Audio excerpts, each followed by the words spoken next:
Now in the last video I made just a few days ago, I closed in the ends of my shelter and then I slept the night in it. Now it was really warm that night, so I didn't need one, but I thought with winter coming I should probably build a fire reflector. So I'm going to do that today. I'm also going to put in one of those emergency blanket heat reflectors inside the shelter, and then I'll show you how I built a really great pot holder for cooking. First up, I need 4 long straight stakes for the fire reflector. These are about 2 inches thick and almost 4 feet long. And then using my hatchet, I'll chop one end of all of them to a point.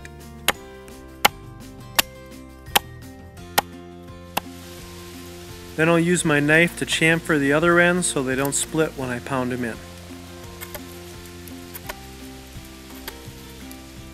And here's the 4 main support stakes ready to be pounded in.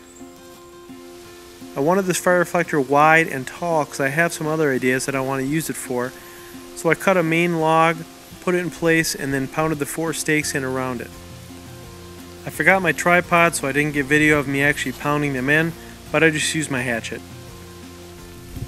Then I cut the rest of the logs, slid those into place, then I used some paracord and Canadian jam knots to hold everything together. It's very solid, which is great because I got some other ideas I want to use this for too. This will reflect the heat of the fire back into the shelter. Now let's put a mylar blanket in the shelter to reflect the heat back down onto the bed. First I need to find some small smooth stones. In each corner I wrapped a stone with the mylar blanket, then used paracord and a slip knot to form a button. Then using a clove hitch, I wrapped the ridge pole with the paracord and held up the 2 corners of the mylar blanket. Then secured the bottom 2 corners back to the same stakes that the tarp is secured to.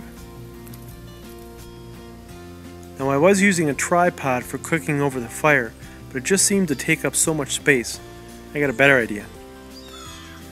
First I got a nice strong green stake, sharpen an end on it, and then cut the other end nice and straight. Then pounded it in right next to one of the back supports in the fire reflector. Then cut a couple more fairly straight poles, one about 5 foot long and one about 3 feet long. I lashed them together with a square lash. Then I used a piece of paracord as a support to hold the horizontal pole up. And finished it off with a clove hitch at a good spot on the vertical pole.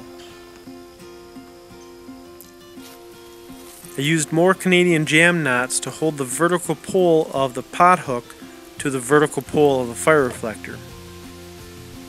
And now you can see that bottom stake acts as kind of a bearing block for that vertical pole of the pot hook to spin on. Then I used another Canadian jam knot on the horizontal pole with a length of cord coming down, with an overhand knot on the end of that length of cord, then a separate piece of cord with a prusik knot on one end and a toggle on the other end. Here you can see a closer shot of the adjustment cord and the toggle cord. With this setup I can prepare my pot of food, swing over the pot holder, and then put the toggle through the bail in the pot. Then I can just lift up on the cord, bring in the pot of food with me, and swing over the pot holder to the fire, lower the pot into the fire, and make the height adjustments from there.